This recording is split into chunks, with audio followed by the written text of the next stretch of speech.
दोस्तों नमस्कार। एक बहुत ही बड़ी चिंता आप लोगों की कमेंट के माध्यम से मुझे प्राप्त हो रही थी और वो थी कि हमारी गाय भैंस जब भी हम क्रॉस करवाते हैं या एआई करवाते हैं उससे पहले या उसके बाद खून डाल देती है, यानी कि ब्लडी डिस्चार्ज कर देती है। तो ऐसी कंडीशन में हम क्या करें?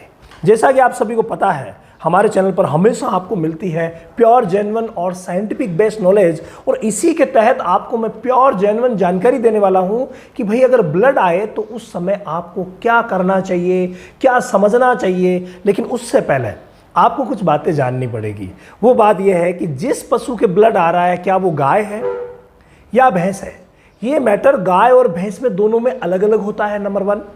नंबर 2, अगर मैं बात करूं तो जब भी वो हीट में आती है उससे पहले, उसके बाद, हीट के दौरान, एआई करवाते समय, एआई के बाद किस समय ब्लड आ रहा है, ये भी बहुत ही ज़्यादा इंपॉर्टेंट चीज़ है कि ब्लड आ रहा है तो किस समय आ रहा है।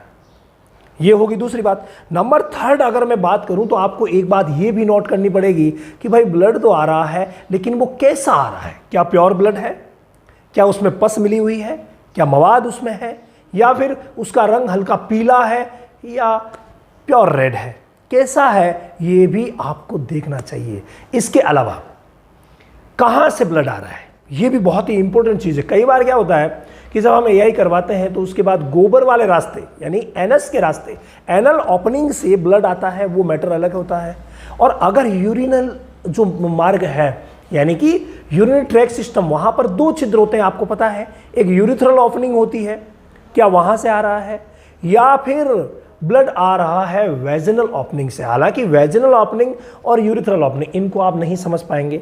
ये सारी की सारी चीज़ें जो है वो हमने एक ट्रेनिंग प्रोग्राम लॉन्च किया है और उसके अंदर मैं लाइव आता हूं और आप लोगों को ये सारी चीज़ें डायग्रामेटिक ढंग से, जी हाँ, इस पैनल का पूरा सदुपयोग उस ट्रेनिंग में किया गया है जो 5 तारीख से शुरू हो रही है। रोज़ 1 घंटा आपको देना पड़ेगा और इस 1 घंटे में जो व्हाट्सएप नंबर है उस पर व्हाट्सएप करके आप अभी से अपनी सीट बुक करवा सकते हैं। और बिल्कुल ये आसान रहेगी आप लोगों के लिए और डेयरी फार्मिंग को ग्रो कराने में 100% मदद करेगी। मैं कह सकता हूं ऑल ओवर वर्ल्ड में ये पहली ट्रेनिंग हो रही है जो इस तरीके से डेयरी फार्मिंग को ग्रो करवाएगी, एक क्रांति लाने वाली है। तो वहां जाकर के आप ये सब चीजें जो है वो डायग्रामेटिक ढंग से और थोड़ी डीप में भी समझ सकते हैं कंप्लीट। तो ये सारी बातें आप लोगों को समझनी पड़ेगी कि आखिर ब्लड कब आ रहा है। तो पहला टॉपिक अगर मैं शुरू करूं कि गाय में आ रहा है या भैंस में आ रहा है, तो एक विशेष बात सुनिएगा। गायों में हीट के बाद, जब भी वो हीट तोड़ती है उसके बाद ब्लड आना एक नॉर्मल प्रक्रिया है। जी हाँ, लिख लीजिए, नॉर्मल प्रक्रिया है जिसको हम मैट एस्ट्रस ब्लीडिंग कहते हैं। और ये जिस गाय में भी एस्ट्रोजन का लेवल थोड़ा बढ़ जाता है, इसकी वजह से यूट्राइन सेल्स में से ये ब्लड आता है, जिसका कि ज्ञाबिन होने या नहीं होने पे कोई मतलब नहीं है।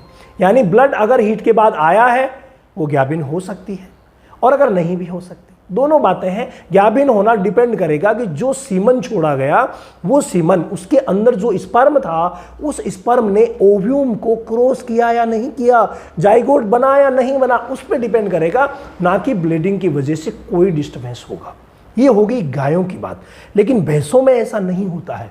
भैंसों में मैट एस्ट्रस ब्लीडिंग बहुत ही कम देखी गई है, हालांकि 1% देखी गई है लेकिन बहुत ही कम देखी गई है। अगर भैंस में ब्लीडिंग आ रही है इसका मतलब कोई ना कोई इन्फेक्शन, कोई ना कोई खराबी उसको हुई है हीट में आने के बाद, अगर ब्लड आ रहा है तो गाय भैंस का अलग अलग हो गया। सेकेंड बात पे अगर मैं आऊँ कि कितने देर बाद आ रहा है या कब आ रहा है, तो देखिए, जब भी कोई भी गाय भैंस हीट में आने वाली होती है या हीट में अभी जस्ट आई है, बोलने लगी है, उसी समय अगर ब्लड आ रहा है इसका मतलब ये इन्फेक्शन की निशानी है। जल्दी से जल्दी आपको नज़दीकी पशु चिकित्सक से सलाह लेनी होगी और इंट्रा यूट्राइन थेरेपी या जो भी वो ट्रीटमेंट सजेस्ट करते हैं अकॉर्डिंग टू कंडीशन, वो आपको करवाना पड़ेगा। कब करवाना पड़ेगा? जब हीट से पहले ब्लीडिंग हो रही है तो, ठीक है। इसके अलावा अगर ब्लीडिंग एआई करवाने से पहले हो रही है तो भी वही बातें रहेगी, यानी हीट से पहले है तो भी वही बात है, एआई करवाने से पहले है तो भी वही बात है, और 24 घंटे से पहले पहले है, क्योंकि मैट एस्ट्रस जो ब्लीडिंग होगी वो हीट में आने के बाद 24 घंटे के बाद ही होगी। तो अगर 24 घंटे से पहले पहले हो रही है इट मीन्स पूरा का पूरा डाउट जाएगा इन्फेक्शन की तरफ। हो गई बड़ी बात। इसके बाद अगर एआई करते वक्त ब्लीडिंग हो रही है यानी जो ही आपके पशु चिकित्सक एआई वर्कर आए, उन्होंने हाथ डाला, हाथ डाल करके और जो ही गन पास की, उस समय अगर ब्लीडिंग हो रही है, इसका मतलब अंदर लापरवाही से गन पास करना या कुछ छोटी मोटी दिक्कतें हुई है, तभी उस समय ब्लड आया। यानी कि उस समय ब्लड अगर गन के माध्यम से पेशाब के रास्ते से आ रहा है, इसका मतलब समस्या हुई है। या तो गन थोड़ी सी हो सकता है यूरिथ्रल ओपनिंग में चली गई हो, या फिर वेजिनल ओपनिंग में थोड़ी सी उसको कहीं ना कहीं दिक्कत हुई हो। तो वहां अगर वेजाइना से ब्लड आ रहा है, याद रखिए वेजाइना से या यूरिथ्रा से ब्लड आ रहा है, वो खतरनाक है। वो ब्लड जो है वो कोई ना कोई छोटी मोटी लापरवाही की वजह से हुआ है, लेकिन ज्ञाबिन होने में भी उसका कोई रोल नहीं है। क्यों? क्योंकि वो तो बाहर से आया है, वल्वा से आया है, और महोदय ने जो सीमन छोड़ा है वो अंदर छोड़ा है बॉडी ऑफ यूट्रस में। तो वहां जो सीमन छोड़ा गया है वो सीमन इजीली अंदर चला जाएगा और कंसीव करवा देगा। उसका ज्ञाबिन ठहरने या नहीं ठहरने पर कोई मतलब नहीं है। यानी वो भी ब्लीडिंग यूं ही आ सकती है, कोई दिक्कत नहीं। एक ब्लीडिंग होती है गोबर वाले रास्ते से, मैंने अभी आपको एक पॉइंट बताया चौथा कि कहां से आ रही है, तो उसको इसके साथ ही जोड़ देता हूं। एआई के वक्त अगर गोबर वाले रास्ते से आ रही है ब्लीडिंग, खून, इसका मतलब कोई दिक्कत नहीं है। जब हाथ अंदर डाला जाता है तो आप सभी को पता है अंदर से ऑर्गन्स को पकड़ा जाता है। जब पकड़ा जाता है और भैंस गाय थोड़ी बहुत हिल डुल गई है, तो उस समय, क्योंकि देखिए टिश्यूज तो बहुत ही सॉफ्ट है, सॉफ्ट मामला है रेक्टम का, तो हल्का सा इधर उधर हुआ तो वहाँ से ब्लीडिंग हो सकती है। इसको भी कई बार पशु चिकित्सक अपने अनुभव से कम कर लेते हैं। अगर स्लीव्स मान लीजिए सॉफ्ट वाला है, लुब्रिकेंट अच्छा यूज किया है, तो वहाँ पर ये ब्लीडिंग होने की संभावनाएं कम रहती है। तो ये चीज़ है जिसको आपको समझना पड़ेगा। तो ये अगर मान लीजिए उस समय ब्लीडिंग हो रही है, कोई दिक्कत नहीं है, ठीक है।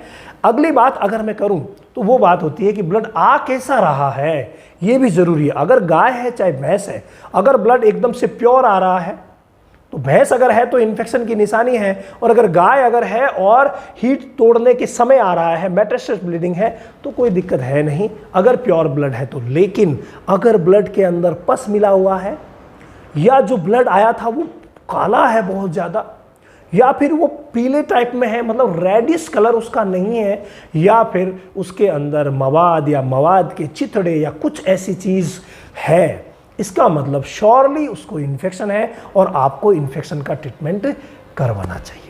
ये सारी की सारी बातें हैं जिनको आप अच्छी तरीके से ऑब्जर्व करके और अपनी गाय भैंस को ज्ञाभिन ठहरा सकते हैं। ये बहुत ही इंपॉर्टेंट चीज़ है जिसको आप कर सकते हैं। कई बार जानकारी के अभाव में जो ही ब्लीडिंग होती है, और ब्लीडिंग होते ही हम समझते हैं ओहो ये तो खून आ गया, इसका मतलब अब ज्ञाभिन नहीं ठहरेगी। भाइयों, इन सब बातों को ऑब्जर्व कीजिए। खून अगर आ रहा है तो घबराइए मत, वो किस समय आ रहा है, कैसा आ रहा है, उस कंप्लीट को देखिए, उसके बाद डिसीजन लीजिए। या आप अनुमान लगा सकते हैं, या आप पहले से पता कर सकते हैं कि आगे का भविष्य क्या होगा।